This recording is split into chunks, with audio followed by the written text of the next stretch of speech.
声優の月城里奈です。本日はアーティストのエイコさんをゲストにお招きしております。エイコさんよろしくお願いします。よろしくお願いします。エイコさんは海と青をコンセプトに癒しのアートを描くアーティストさんです。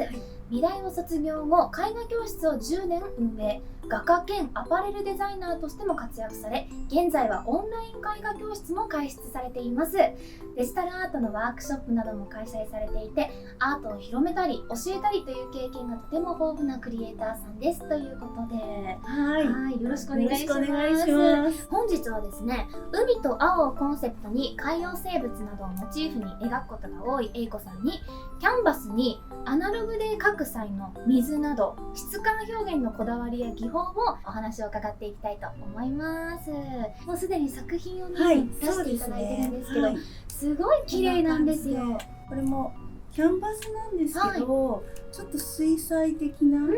表現で作っています。画材は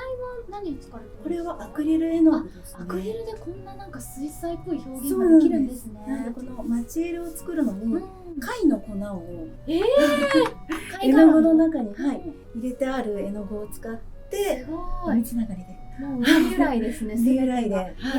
そしてこう描いてるって感じです。そうなんですね。それ気になってたんです。ちょっとお豆腐みたいなキャンバス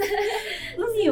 を切り取ったみたいな素敵な表現作品にしたくて、ツルツルでレジンで固めてるんですけれども、金箔もちょっと入れたり、あと半立体になっていて、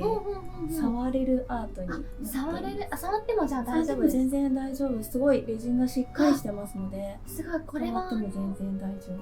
クラゲちゃんの作品なんですけども、クラゲのここがすごいレジンで立体的に作られてるので、なんかモコモコしてて触っても面白いし、ちょっと楽しい感じで、なんかこんなツルツルしてる作品を見たことがなくってすごい海を切り取った素敵ですね。ツルツルな感じでございます。結構いろんな海洋生物をモチーフにされてると思うんですけど、そのなんでモチーフにしてるかって理由とかありますか？私はやっぱりこう海洋生物っていうのは海が一番地球上では面積が広くて、そうですね。なので一番大きな動物って海の動物になるんですよね。その雄大さを私はどうしてもこう表現をしたくて、美しいなと思っていて、そこにちょっと絵を描く理由もありまして、なのでこう水の表現をするにあたって、やっぱり海はちょっとモチーフとしては私の中では外せなくて、でその水の表現をするのに水らしいこう雰囲気を出すのには、水に描かせるのが一番いいなと思います。水に描かせる。水は水に描かせようということで、このようなぼかしの表現ですとか、こういったポーリングとアクリル画を組み合わせたような感じで作っております。すごい。なんかこの描画の部分と組み合わせてるのはなかなかないですよね。水感をちょっと使いたかったので、それでポーリングを一部使ってるっていう感じです。すごい素敵。なんかこの水の表現って絶対狙ってできるものじゃないじゃないですか。その時によって絶対文様とかも変わると思うから、なんかその一期一会感もいいですよね。そうなんですよ。なので実際にこちらの作品と同じような作り方のポーリングの作品も後日ドキドキドローイングで配信すると思いますので、よろしくお願いいたします。皆さんぜひ見てください。すごいですよね、本当に。なんかパッと見どうやって描いてるんだろうって気になっちゃうから、多分その工程を知りたい方とかもいらっしゃると思いますし、作品実際に見るとなんか結構厚みもあるというか。そうですね、意外とあります。あと絵の具もただの青じゃなくてちょっとこう金混ぜたりとかもこだわりだったりします。します。よかった、気づいてくださる方が嬉しい。私単純だからすごい海といえば青みたいなイメージになっちゃうんですけど、エイコさんの作品はね、ちょっと緑エメラルドっぽい色とか。そうなんです。ちょっとメタリックも実は入っておりまして、本当だ、クラゲの縁取りがちょっと金っぽい金箔を入れております。素敵。作品が小さい分、宝石的な感じでこういろいろなものを入れてこうキュッとまとめる感じにしてます。素敵。これは何ですか？これはアクリルっぽいんですけど、実はこれすべてレジンでして。レジンなんですね。はい。中の絵が透明なのでちょっと分かりづらいんですが、全部これ猫ちゃんが本当だ。窓の向こうから海を見ている感じです。素敵。はい。見る角度によって違いますよね。そうなんです。なので手に取っていただいて見ていただくどちらかというと作品になるんですけれども、こう見ると一つの作品なんですけど、実は横から見ると何層もの絵を入れてまして、このサイズ感なんでこれを描いていくのは厳しいのもあるので、私はどうしたらこの手の中に入る海のサイズでこう緻密な綺麗な絵が描けるかなっていろいろ試行錯誤した結果、今PC ですとか iPad ですとか、デジタルでアートの方も描いておりまして、同じように海の表現をこういったポーリング的な表現を今はアプリでさまざまな絵の具を混ぜることができるので、それを使って描いて、これはレジンで全部お水の基本も一緒に閉じ込めてございます。これはじゃあその描かれているクジラとかはデジタルで描かれてるんですか？デジタルで一つ一つ何枚も何枚も描いて重ねているのと、あとここで見えてるクラゲは手書きで、これはここは手書きなんですね。ポンポン書いております。アナログとデジタルがじゃあ一緒に使われてるんですか？なのでアナログとかデジタルとかっていう区分けではなくて、自分の中ではその水の表現、